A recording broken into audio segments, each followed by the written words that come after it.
Modern healthcare can work miracles. It can contribute to increased prosperity and security. Healthcare is taken for granted in rich countries, but not in the rest of the world, where healthcare remains expensive, remote, and of poor quality. Too many people suffer ill health or even die because they cannot get the treatment that should be readily available. Households are plunged into poverty and the whole community suffers.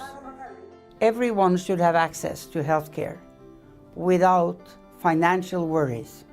This is why the elders are launching a new initiative to campaign for universal health coverage. These three groups put together are the majority of our populations, particularly in developing countries. It makes all the sense to prioritize those who have been left behind, those who are majorities of our people, to be the entry point to achieve universal health coverage. Women and girls have the greatest need of healthcare, but the least access to it in poor countries. Often this is because they lack the economic resources or independence to pay for healthcare. Even very small user fees stop poor people from accessing life-saving health services. And think of the situation it leads to in some cases where women and their newborn babies are locked in hospitals because they couldn't afford the fee.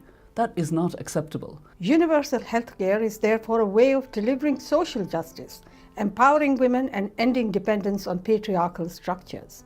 This is why the elders believe universal healthcare must be publicly funded and free at the point of use.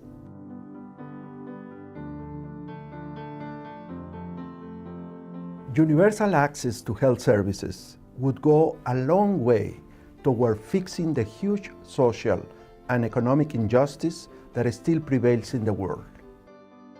Even in wealthy countries, many are still excluded from its benefits and the comfort it brings to people who are sick and their families. I worked to improve access to health care when I was President of the United States, but it is still a contentious political issue today. Obamacare is a vital step forward, but too many people still lack access to health care in the U.S. today. Universal health care is important as a way of tackling entrenched privilege, reducing social barriers, and building solidarity. The elders believe that universal health care is an achievable goal if politicians have the courage to confront vested interests and oblige the rich to help pay for health services for the poor.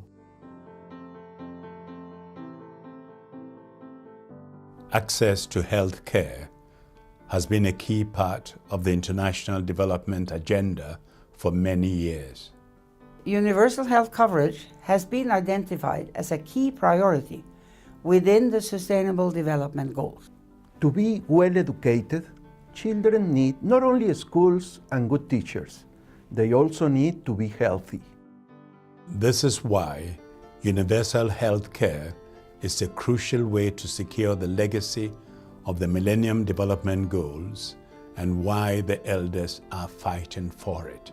At many forums, not least the United Nations, governments have committed to universal health care.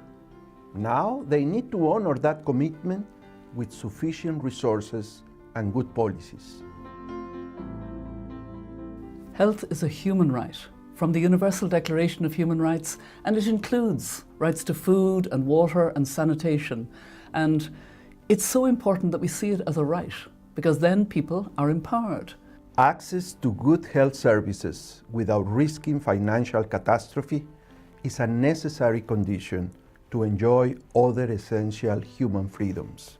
If people are denied because they can't afford to pay, I think that is a terrible denial both of rights and dignity. The elders embrace the idea of universal health coverage because it is based on rights and equity. It's for all, and it has to be government policy. It works in countries like Sri Lanka, Rwanda, Ethiopia, many countries around the world where there is the political will. Healthcare is absolutely essential.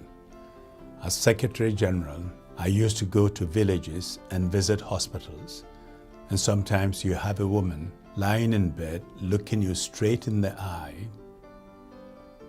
without saying a word, but asking a very powerful question. I have a condition which I know in other parts of the world could be treated. But because I'm here and I'm poor, this condition may be a death sentence. What are you going to do to help me?